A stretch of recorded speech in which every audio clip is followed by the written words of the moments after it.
Muslims, on the other hand, fought to save themselves and their religion, trusting only in God and seeking His pleasure.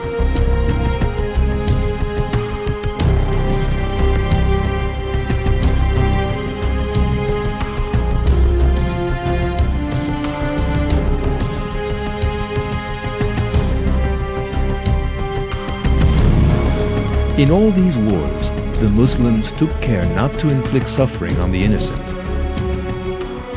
They never wronged anyone, because God forbids this.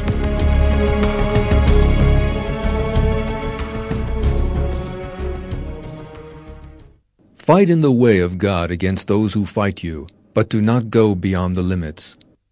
God does not love those who go beyond the limits.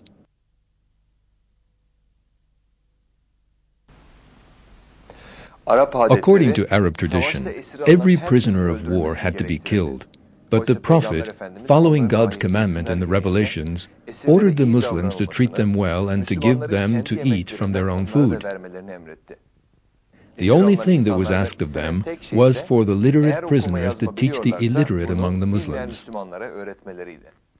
Probably for the first time in thousands of years, compassion, forgiveness, and civilization were seen on Arab soil.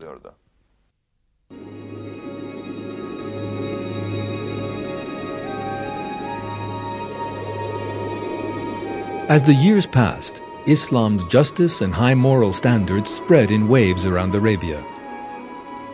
The Muslims' fairness, integrity, and determination impressed many Arab tribes and caused them to enter the Islamic faith. Islam's army became unstoppable and marched on Mecca in 630.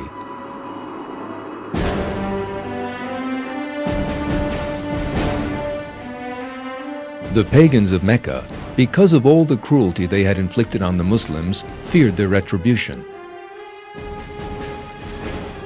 They fled in terror at the sight of the Islamic army.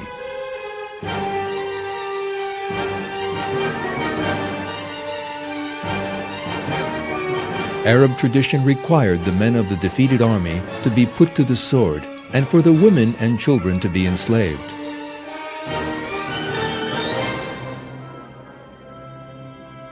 The pagans of Mecca were certain that this was to be their fate.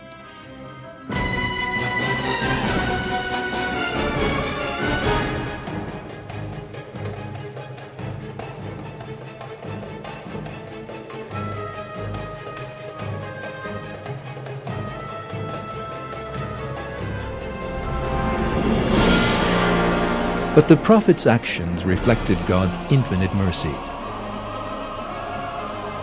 He proclaimed that no revenge would be taken and that no one would be forced into accepting the Islamic faith. This great act of forgiveness and tolerance impressed Western historians. When Muhammad came into Mecca, and not only did not carry out a bloody revenge, but actually embraced the very Meccans who had fought him for 3 years and attempted to annihilate him, it was very shocking to the people in his milieu. So within the very founding of a religion, one finds episodes of great generosity, often extraordinary acts of kindness and mercy. The Prophet had not come to punish the people of Mecca, but to free them from their false beliefs. The Muslim army, having taken the city, headed straight for the Kaaba.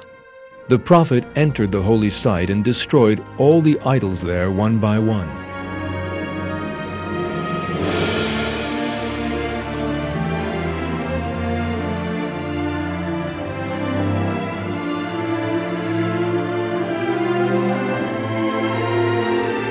With them, all the cruelty, injustice, barbarism, and violence committed in their name were destroyed too.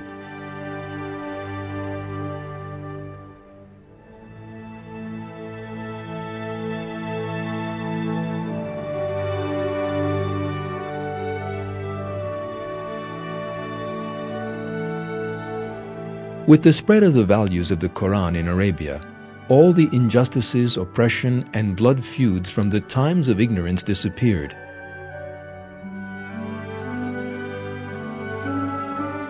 An order based on respect, love, compassion, and justice between people was established.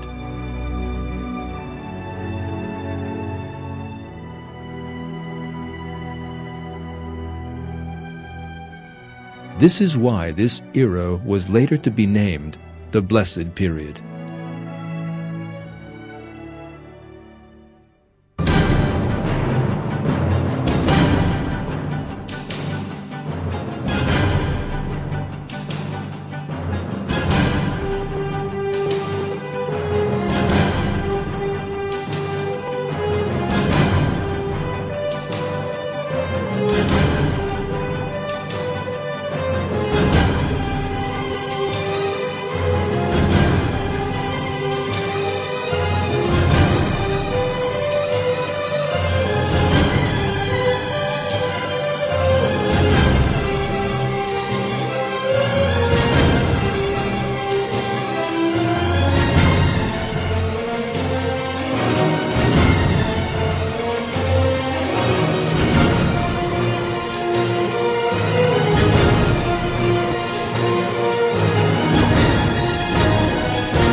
Islam continued to rise after the death of the Prophet Muhammad.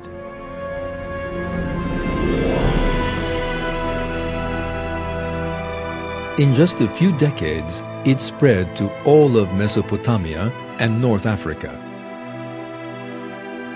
And in the east, it reached as far as India.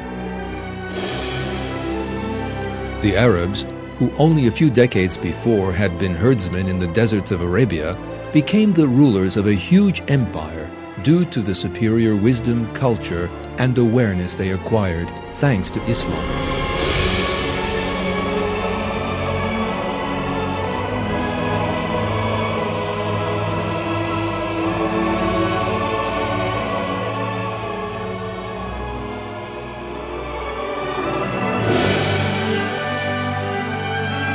In only 100 years, their empire spread over an area greater than the Roman Empire, and the rule they established was far stronger too.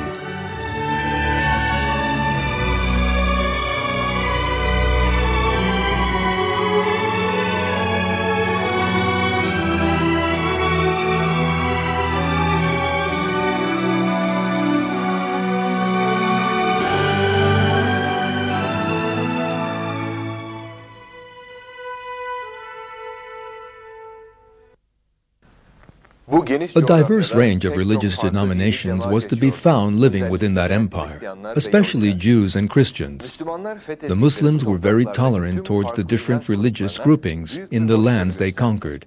No one was forced to change their religion, and everyone's faith was respected. Synagogues and churches were protected at a time when forced change of religion was commonplace. The Muslims' tolerance was unique.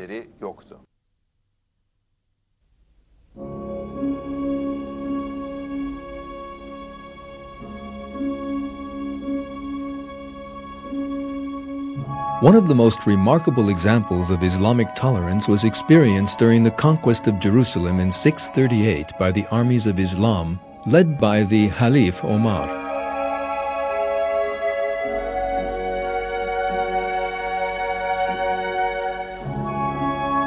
The Patriarch of the Church of the Holy Sepulchre feared that the Muslims would destroy the church.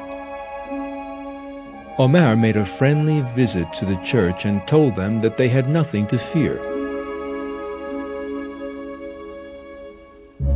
When the time for his prayer came, Omar took leave of the Patriarch, left the church, and performed his prayers nearby.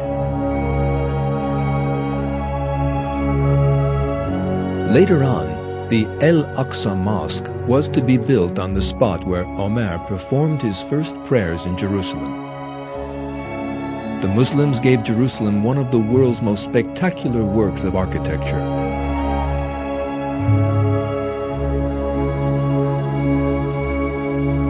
The Dome of the Rock was built on the rock from where it is believed that Muhammad ascended to the heavens.